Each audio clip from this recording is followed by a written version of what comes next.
Welcome to the podcast. Today we have a special episode with Dr. Peter McCullough. And the video on it's a little wonky, software issues. However, you need to listen to this episode. When we first start talking, I thought I'd just ask a few questions and we'd get some information that may be relevant to our lives. By the end of the conversation, by the end of the 45-minute conversation, I'm seriously concerned. I really think you should listen to it. And afterwards, we did reach out to Wellness Company. We did create our own link so that you guys can go in. And if there's any materials or nutritions or supplements that you want to purchase, definitely use the link below. But I'm going to get some. I feel like I need to prepare for what's coming. I need to prepare and protect my family. I need to protect my parents. I need to protect my daughter. I need to protect my wife. You got to listen to this thing. Good morning, good afternoon, good evening, everyone, for wherever the world you are. Welcome to the Matt Kim podcast. We have a special guest with us today. Actually honored to have Dr. Peter McCullough with us. Amazing. Thank you, sir, for being on the podcast. I tell you, I can't believe I finally made the Matt Kim show after all these years. I broke through. Well, honored, sir, because what I basically do is we like to have conversations with various people. And when I told people that I'm going to have you on the show, the amount of messages I got saying, can you tell him thank you?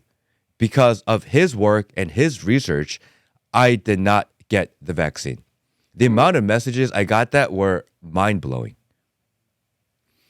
I tell you what, people have been looking for the truth all the way through 4 years of the pandemic. And I've been in boots on the ground from the very beginning with the very first early treatment protocol published and establishing really kind of the early treatment response in the United States, globally, testified in the U.S. Senate, the House, European Parliament. I've done everything I can to help people through the acute phase of the illness and now deal with the issue of the COVID-19 vaccines. Yeah, I mean, I'm going to assume that most people that are listening and watching today are familiar with who you are, familiar with your work. But just in case we have someone that may not be familiar, if we could do a quick 10-second credential rundown so that they're, okay, Matt didn't just find this guy in the random corner of the internet. Like, Dr. Peter McCullough is the guy to speak to about these types of issues. Well, I'm Dr. Peter McCullough. I am the Chief Scientific Officer of the Wellness Company. That's a newly formed company as an alternative healthcare system. I do that part-time. I'm in full-time medical practice here in Dallas, Texas, board-certified internal medicine and cardiology. I went to undergraduate at Baylor University, graduated top of my class at University of Texas Southwestern, did my residency at the number one place in the country at the time, University of Washington in Seattle, then on to the University of Michigan for graduate school, Oakland University William Beaumont School of Medicine for my fellowship. I've had leadership positions in medicine throughout my career. I've been chief of cardiology at a major university. And in the last 4 years, I've been very much focused on helping people through the pandemic. Well, thank you for being on. Again, if anyone is new, Dr. Peter McCullough, I believe if you Google it, it says you are the most published doctor in America. Is that still true? Well, prior to the pandemic, I was the most published person in this area of how the kidneys and heart relate to one another, and epidemiologically, clinical trials, pathophysiologically. I'm coming up on 700 citations in the National Library of Medicine. That's kind of the benchmark. Now, a typical professor of medicine would be like 25 or so. So I have more citations than anybody who's ever been on Joe Rogan or ABC News or Fox or any other news station. And that just means I've looked at more data. I've spent more time in scholarship. In COVID-19, I have over 70 peer-reviewed papers that I think leads everyone. And they've been practical contributions, how to treat the illness, how to recognize these vaccine injuries, disabilities, and deaths, what to do when you've taken a vaccine. That's really, what I've brought to the table. Myself and colleagues, we always work in teams. So I think really I want to start at the top and most basic question, because I'm not going to lie. For the last 2 or 3 years, I've spent a lot of time kind of ridiculing COVID. I think we have a lot of COVID fatigue about the amount of misinformation and disinformation and censorship that we've experienced, and we've kind of got over it. And for some people, it was serious. Some people, it was not. And we got into a place where we almost mocked it, right? It became the punchline for a lot of people, unfortunately. And I'm very guilty of that. So if someone trolls you online, you say, get another booster. And you throw it out haphazardly, not really even realizing what you're saying. So can we start at the top? What is COVID? Because I don't even know what it is anymore. Because we hear COVID is like the flu. What does that even mean? COVID-19 is the name of the illness, the upper respiratory tract illness. It starts out like a common cold. For most young people like you, that's all it is. It's like the common cold. But for elderly, those who are, medically frail, the virus can invade the lungs and cause serious inflammation that leads to blood clotting, and then ultimately the blood clotting leads to death. So it can be fatal. So COVID-19 is the illness. Now, the virus that causes it is SARS-CoV-2. It's now fully divulged in the U.S. House Senate Select Committee and investigations that SARS-CoV-2 was a man-made creation from the Wuhan Institute of Virology in China. It was a U.S.-Chinese collaboration that actually made the chimeric virus. So I remember watching you in 2021, and you were on the Joe Rogan podcast. And something you had said during that time was that you can't get COVID more than once. Is that still true? Is that something you still stand by? Or because so many people have told me I've had it 5 times, 6 times now.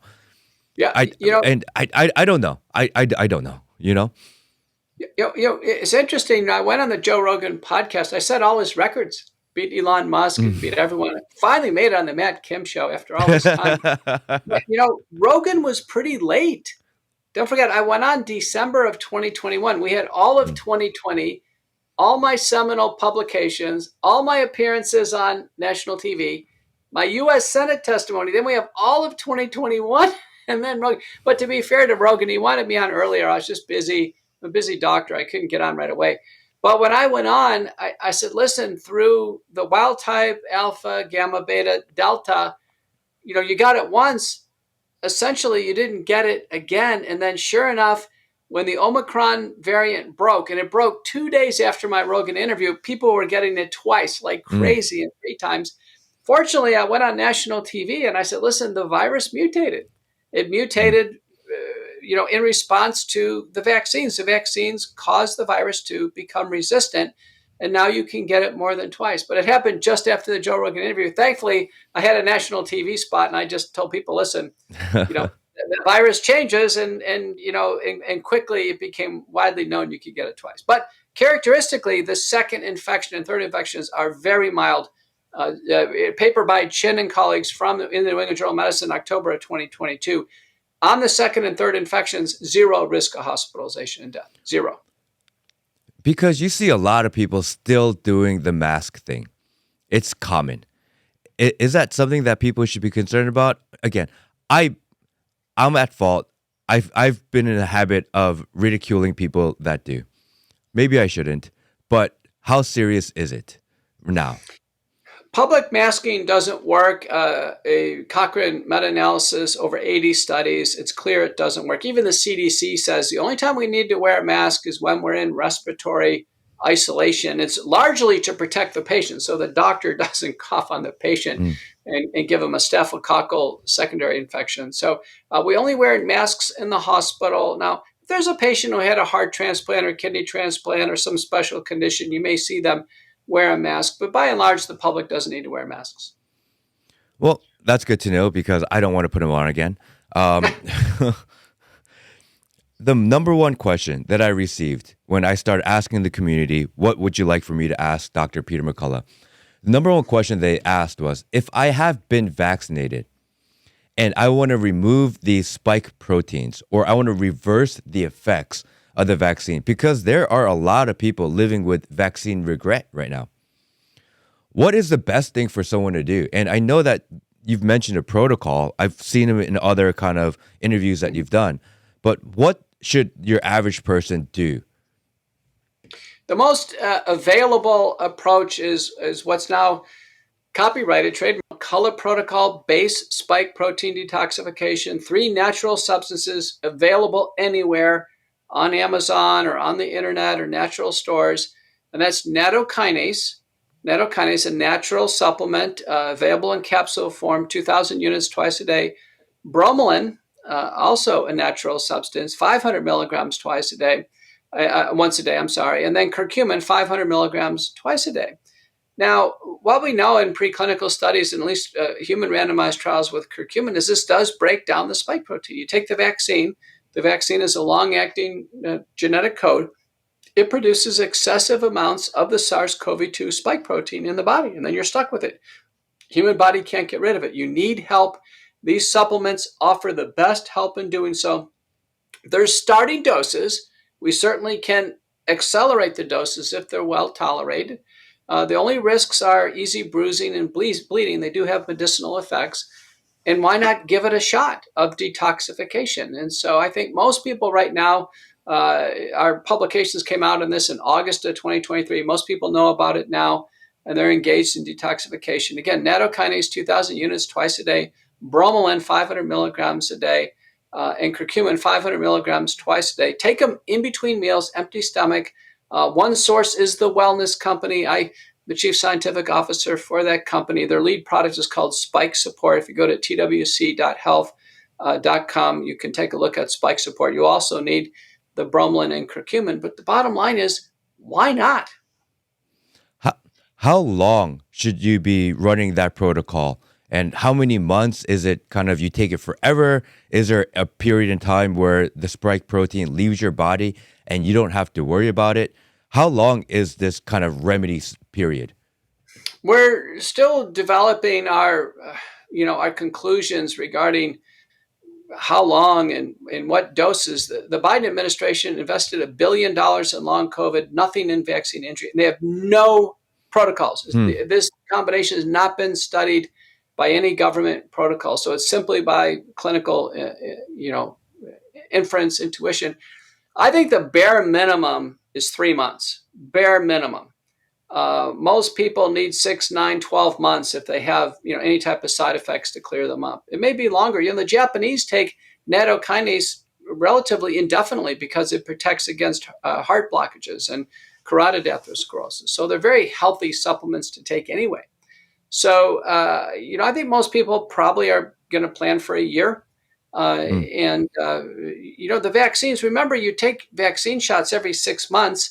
The spike protein is circulating in the blood for another 6 months, so you take another one. So there's probably a couple years of buildup in the body anyway. So it's going to take a year or so to kind of get it out. And it won't leave naturally on its own unless you actively do it?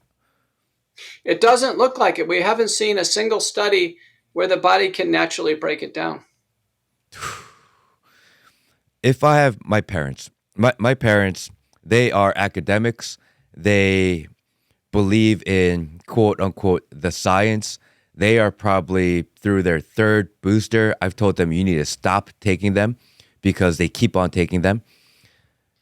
I want to get them on it because I want them to flush it out of their system. Obviously, they're my parents. I'm very concerned about their well-being. Mm-hmm.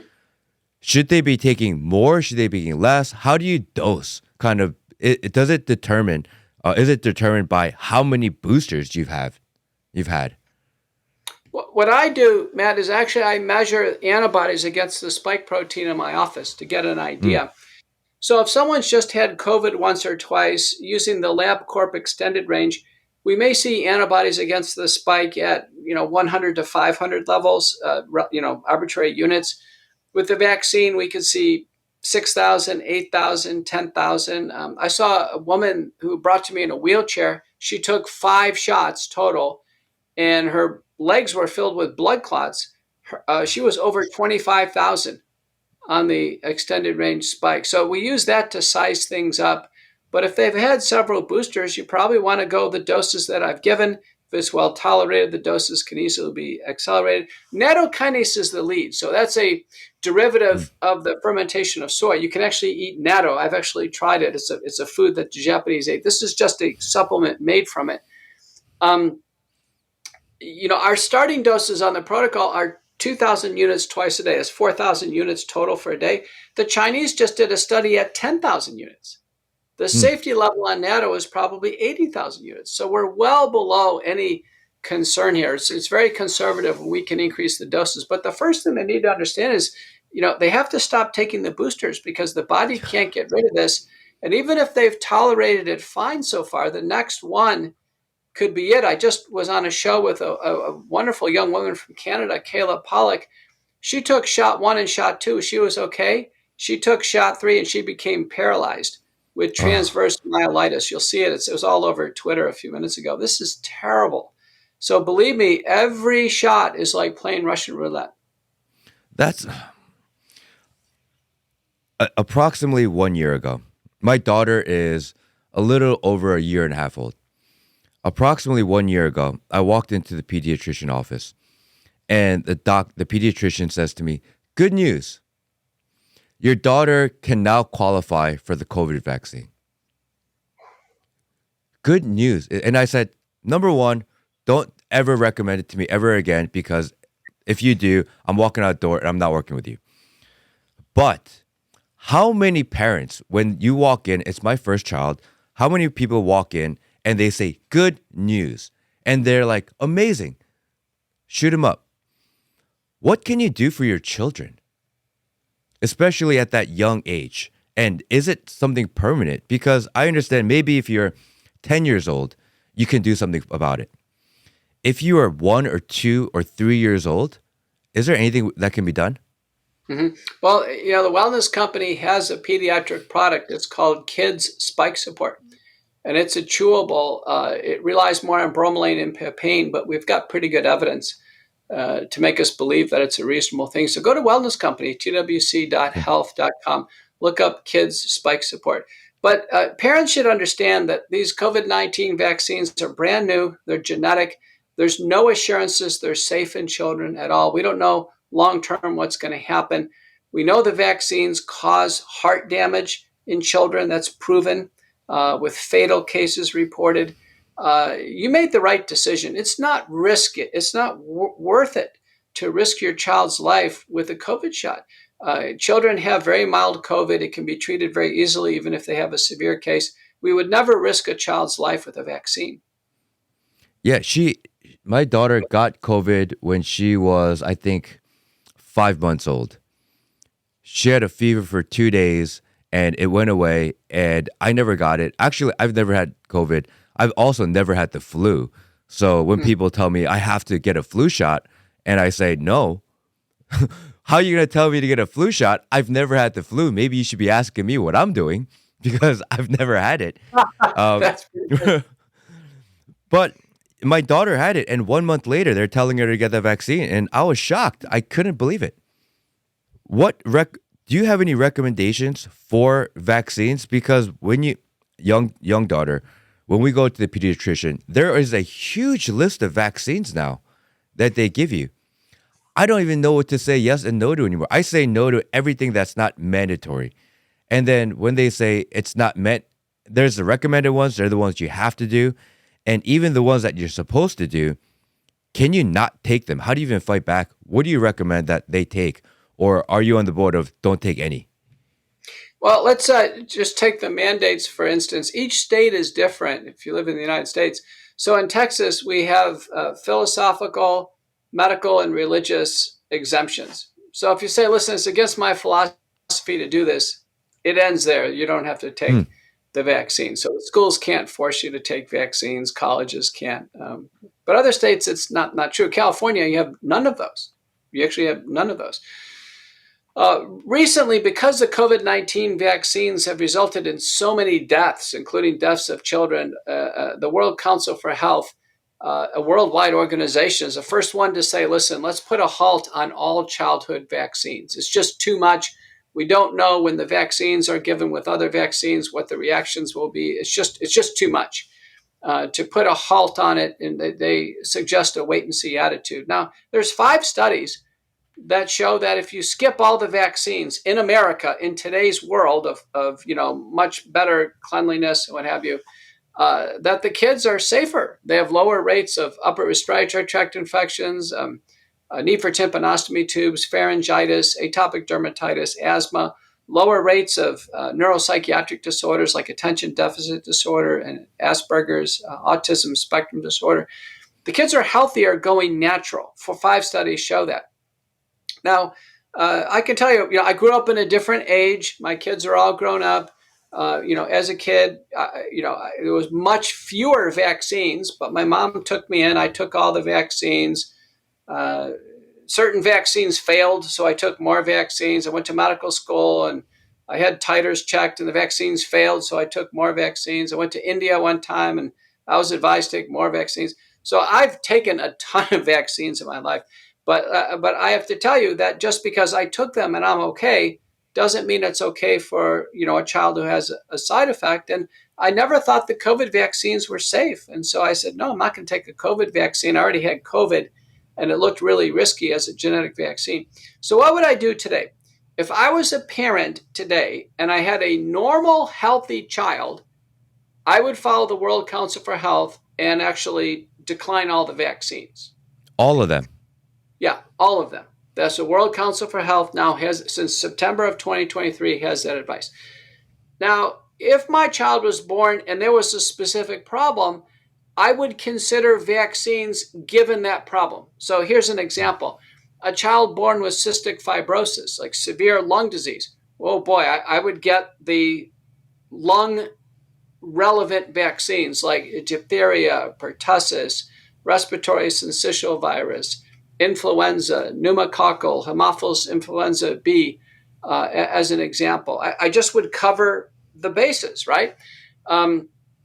If I had, if there was a child who was born to an IV drug abusing mother or in a household with IV drugs and things of this nature, and that does happen, we want to make sure the hepatitis B vaccine is given so the child is protected against that.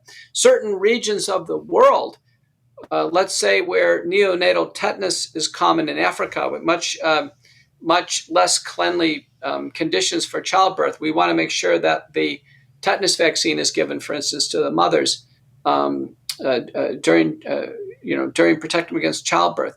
A girl, as she approaches puberty, could benefit considerably for the rubella vaccine, which protects against German measles affecting the fetus.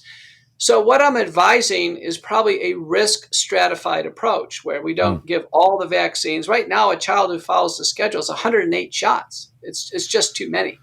We do a much more selective approach. Yeah, I mean, you go for a follow-up every 2 or 3 months, and every time you show up, there's this list of vaccines, and it's overwhelming, and you kind of put on the spot, and half of you thinks don't do it. The other half is like, man, it's your kid, and it's such a tough place to be. And I feel bad for parents because even with me, having the opportunity to speak to people like you, it's not easy. And there's no information out there. They don't tell you anything. Well, they're not telling you is very important, but there is a growing body of literature that suggests this hyper-vaccination of just blasting the kids with a lot of vaccines at once. It's probably not any specific shot, but it's just all at once. It actually may be related to the development of autism and Asperger's and attention deficit disorder, or even sudden infant death syndrome. That a large number of the sudden infant deaths occur about a week after taking a whole battery of shots. The kids can get really sick with 5 to 10 shots all at once, febrile seizures. It is disturbing to watch this happen. So there's no harm in putting things off for a while, spacing things out. Let's see how things develop. Right now, the world has kind of lost its mind on vaccines, as your testimony indicates. Yeah. A couple of questions that we received, and some of these are out there. If you can just say this is ridiculous or this is something that you should be concerned about. Because, again, I just threw it out there, and I don't have the answers for these. obviously. So I think it'll be interesting. One of the questions I got was, can mRNA travel through bodily fluids? Meaning, if you have a non-vaxxed partner and a vaccinated partner, the question is, if they were to have sex, can they get cooties or whatever they want to call it? Is that a thing? Oh, God. It seems so ridiculous, but I don't know. Maybe it is true. Listen, let me just give you the data. Castriuta and colleagues showed messenger RNA is in the blood for 30 days. Roltgen and colleagues from Stanford showed the messenger RNA is stuck in lymph nodes for 2 months. Now, Hanna and colleagues, 2 studies show the messenger RNA is in breast milk. So if it's in breast milk, I can tell you it's in sweat. And if it's in sweat, it means it's in saliva. It also means it's in urogenital secretions, almost certainly. Now, a recent paper is showing the messenger RNA actually gets through the placenta into the cord blood into the fetus.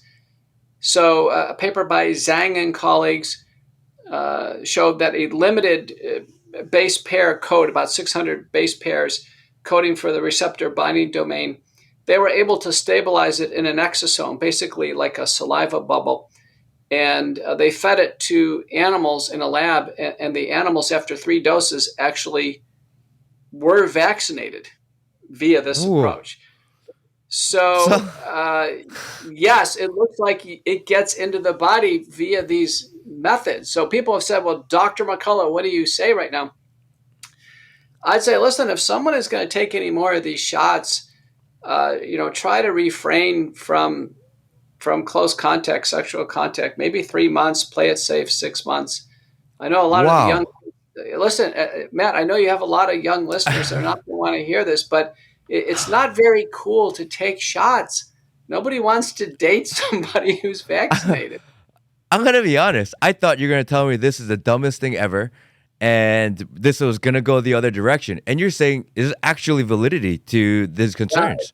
Yeah, it looks like it's real. I mean, if you ask me, would I, go smooching with somebody who took a vaccine? No, I didn't take the vaccine. I don't want to get it through saliva.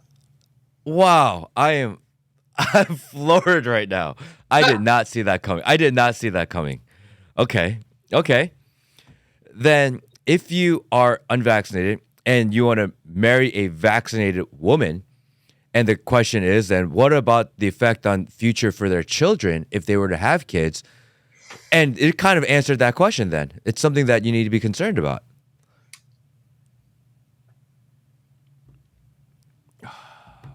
Yeah, we simply don't know. The FDA guidance says for genetic technology platforms like Pfizer, Moderna, Janssen, AstraZeneca, they say we have about 5 to 15 years of observation. So after the last shot, we don't know what's going to happen in the body. 5 to 15 years, that could be someone's entire reproductive lifetime. So young people have to take a look at this and ask themselves, do you really want to take one of these shots without knowing what it's going to do to your childbearing potential or the childhood outcomes?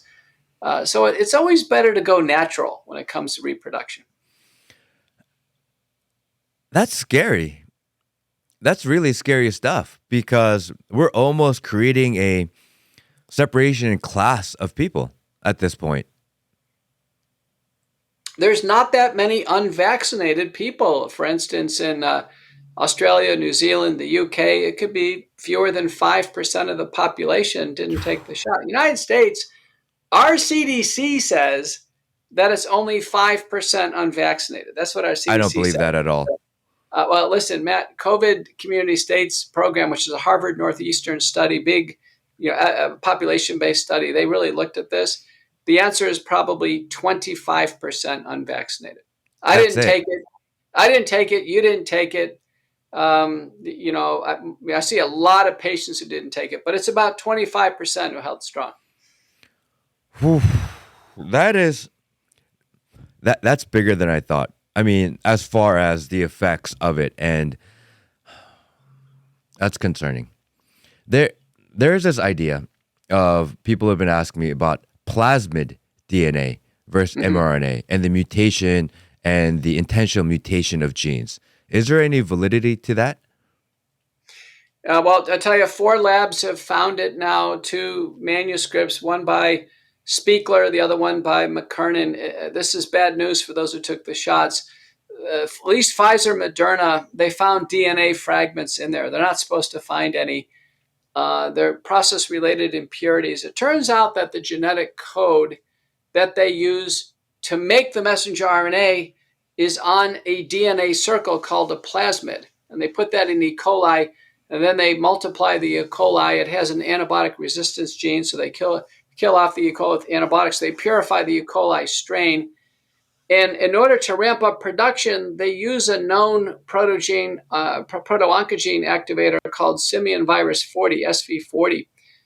And so both Pfizer and Moderna have in it, these 2 manuscripts agree, they have the promoter, the enhancer, and the origin of insertion.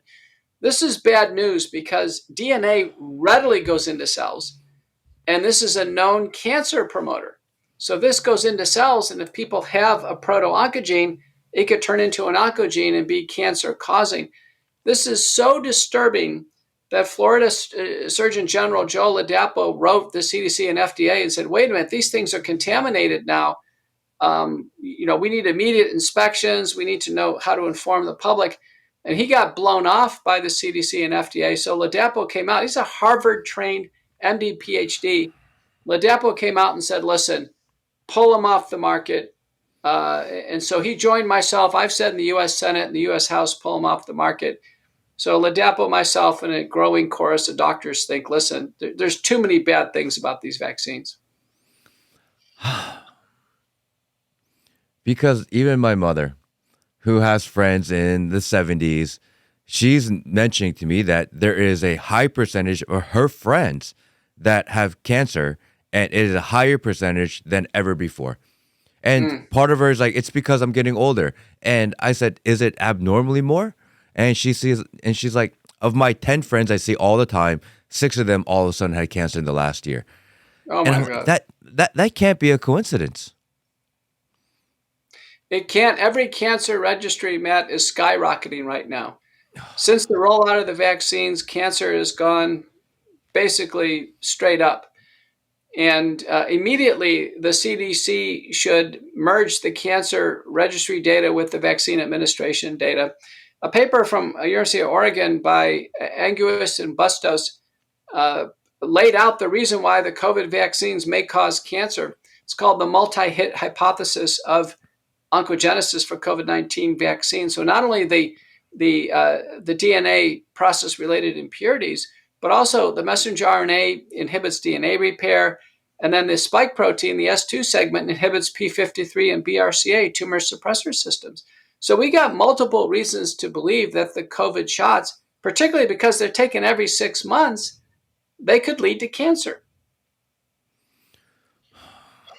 I mean, I want to get into accountability in a little bit. I just want to knock a couple of these out because it's not COVID.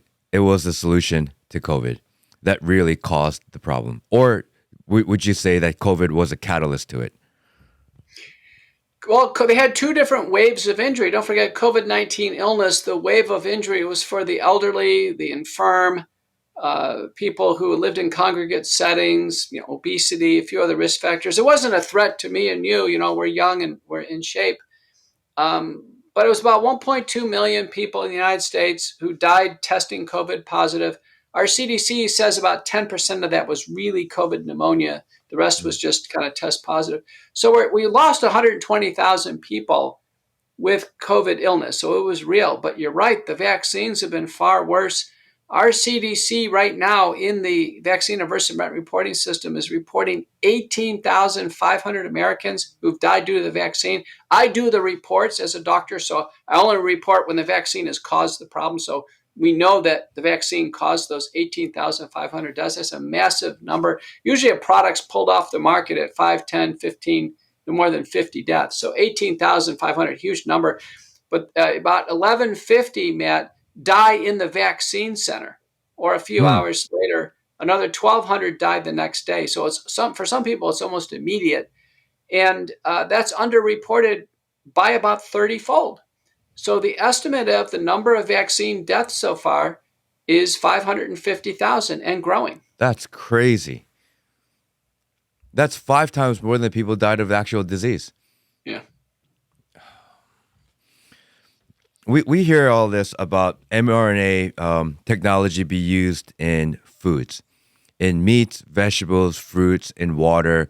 I recently saw the study or the article about them using it in pork. Is that something that we should be avoiding as far as consumption? Or is it one of those where you cook it and it burns off?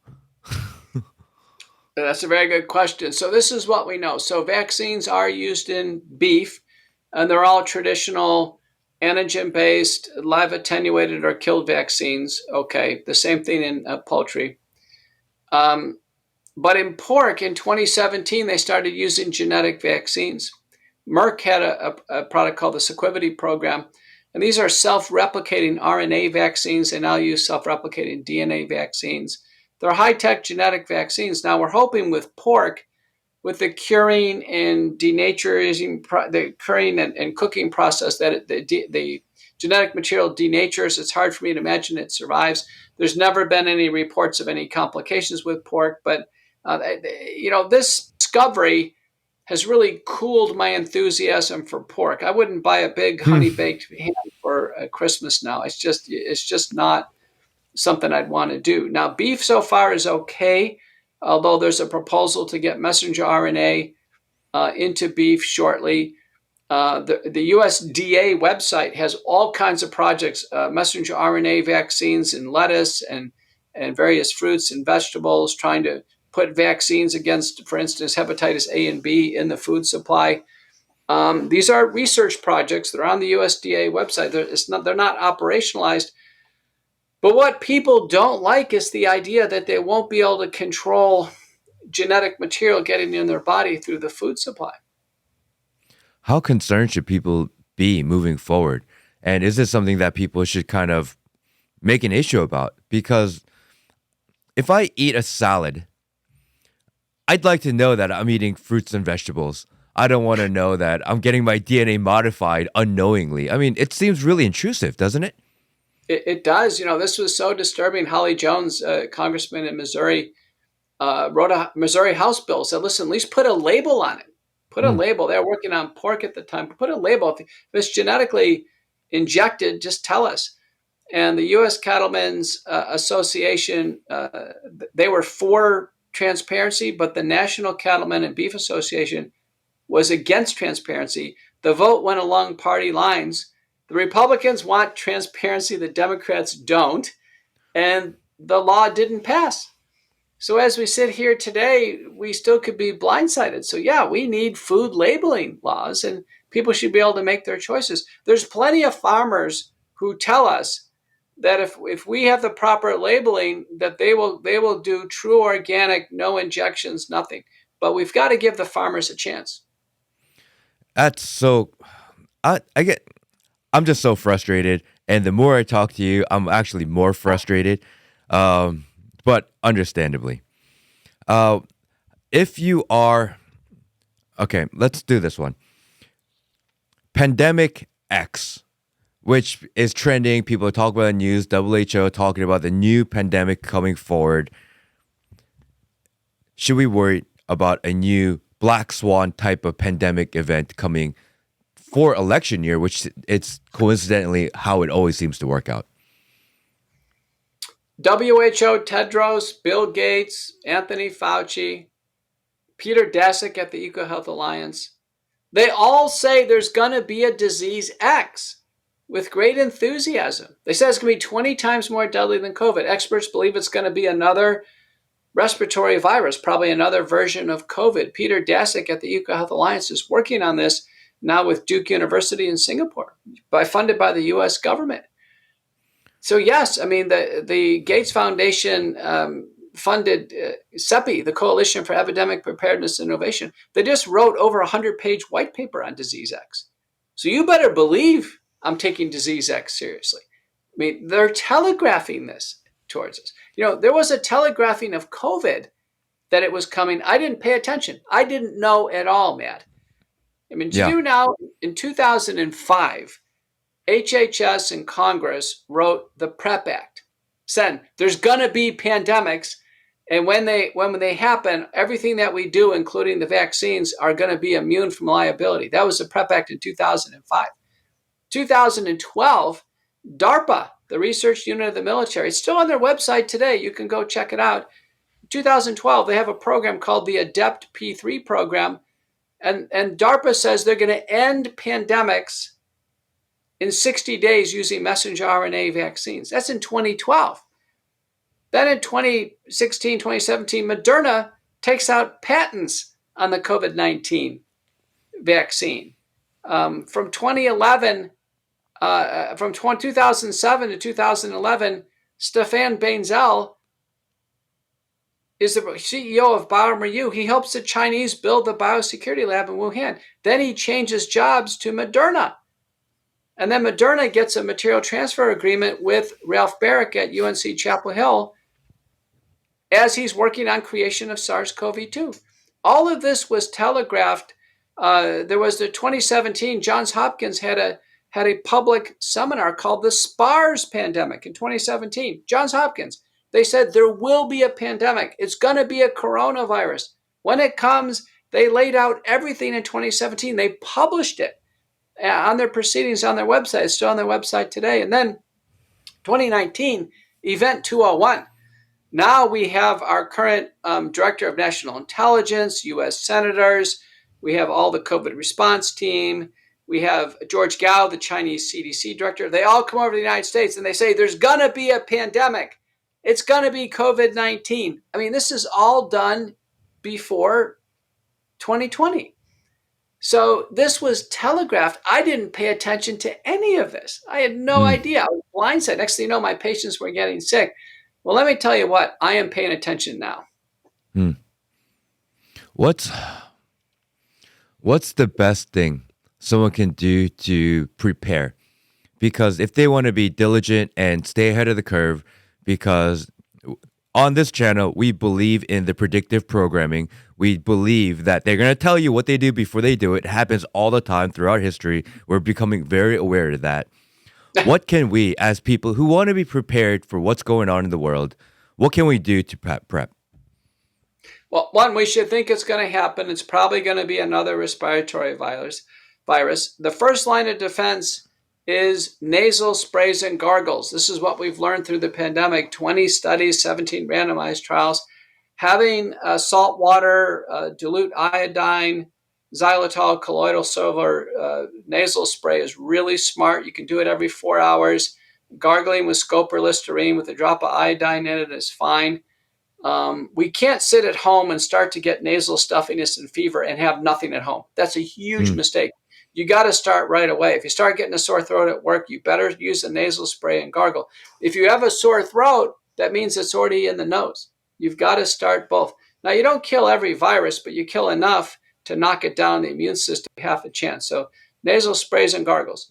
The other thing that seems to be universally positive is vitamins and supplements. Everybody should be taking a multivitamin. And if there's any vitamin that really seems to be preventive, it's vitamin D. And so in a recent meta-analysis, I'm telling you, vitamin D did prevent COVID in some people if they took enough of it. So I'm thinking probably about 10,000 units of vitamin D every day as general prevention. People ought to be ready with home treatment kits. So the wellness company, twc.health.com, offers home treatment kits. They have one getting ready for the pandemic. It's a black kit. That's the smaller kit. There's a broad medical kit that covers a lot of problems, but everybody should have a home medical kit. Be ready. We can't get burned. You know, if a siren goes off tomorrow and says, listen, we've got an anthrax drop or someone released something on a subway, we need to be ready. So everybody ought to go get the supplies, get ready so we don't get burned.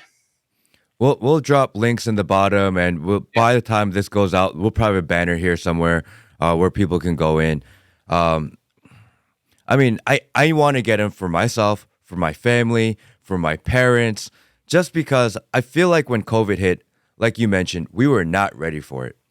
No. And it became this kind of panic, and everyone just kind of took whatever information they could And whoever sounded like they had a solution, you just went with it because you had no idea what was going on. I think it's important to have these types of conversations so that we're able to at least be prepared because, like you mentioned, they are telling us what's coming. And for us to ignore it, I think it's foolish. I agree. We should be ready. If there's any final words I have is listen, everybody be alert. We just had the Supreme Court on Tuesday here, Missouri versus Biden. That is the Supreme Court case of free speech, probably for all time in the country. The Biden administration wants to shut down information on social media. So if I come out with another protocol, another life-saving protocol, they want to shut me down, and they have shut me down in the past. And what the plaintiffs say is, listen, don't shut down Dr. McCullough, don't shut down the doctors. We need to have free speech. We got to pay attention to that outcome of that. We'll find out probably in a couple months. But if the U.S. government prevails, social media, the mainstream media is simply not going to be reliable. You know what people are going to do, Matt? They're going to go to shows like yours, independent media, in order to get the information from credentialed people. So you got to, stay busy, stay on the air, stay active. People need to stay alert.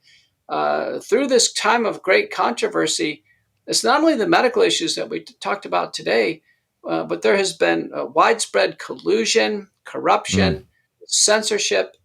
Something's gone very wrong, and it's happening in all the countries all over the world. Yes. Yeah, it's all over the world. There is this weird movement of establishment trying to dictate how we live our lives, trying to force their agendas and propagandas down our throat, and we are simply expected to comply. There is a movement of people trying to stand up, and I think they are taking their leadership from people like you who are in the most difficult times stood up regardless of the backlash. So I appreciate you. Thank you for sharing your ideas and your thoughts with us. We'll leave the links to everything in the bottom below. Dr. Peter McCullough, thank you so much for your time. I appreciate you. And maybe next time we're in the same city, we'll sit down and have a longer conversation. Okay, look forward to it, Matt. Thank you. Thank you.